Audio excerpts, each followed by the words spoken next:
Hi, I'm Dave DiFabio, owner of Team Speed Fitness LLC. I'm also a strength and conditioning specialist and a professor here at Rutgers University. Today I'm going to talk to you about things that you need to consider when you're trying to design a balanced workout routine.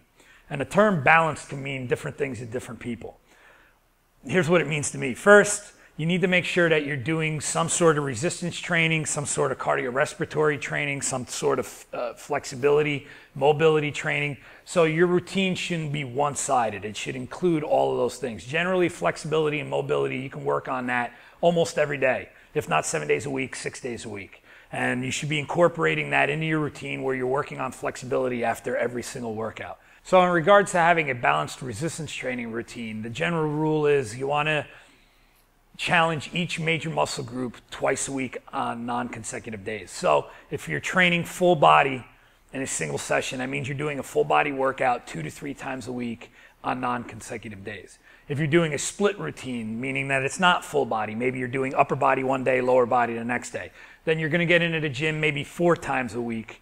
But like I said, even though it's 4 times, it's twice for your upper body, twice for your lower body.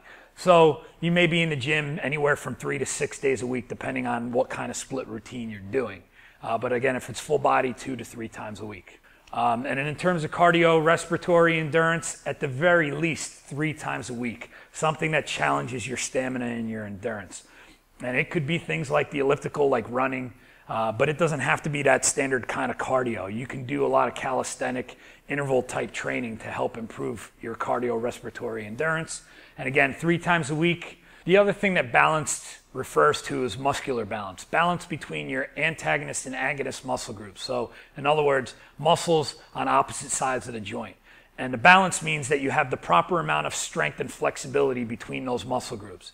So for example, your hip flexors and your glutes. If you have really tight hip flexors, that's going to usually cause and create weak gluteus muscles. So you want to make sure you have a proper balance in terms of strength and flexibility, and you don't have this imbalance that exists between muscle groups. Because if there is an imbalance, either with flexibility or strength, and they usually go hand in hand, without getting too technical here, if there is an imbalance, it could throw off the alignment of your hips.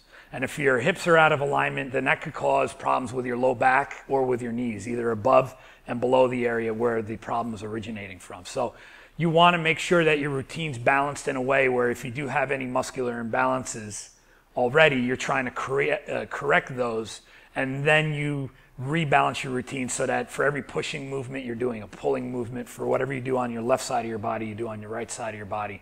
If you do an upper body exercise, you're also doing a lower body exercise, so that you're not ignoring any one region and purposely out of balance. And if you are out of balance, you need to unbalance your workout routine in the opposite direction so that we can create the imbalance that's already in your body. And then once we've got that imbalance corrected, then we can balance things back out with your exercise routine. So maybe that's a little more complicated than what some of us need, but a lot of us are out of balance, so your workout routine at first might also be unbalanced. So hopefully I've given you some insight as to what it means to have a balanced exercise routine. If you have any other questions regarding your training, please look me up on Team Speed Fitness online, and I'd be happy to help. Until next time, remember, train like you play, play like you train.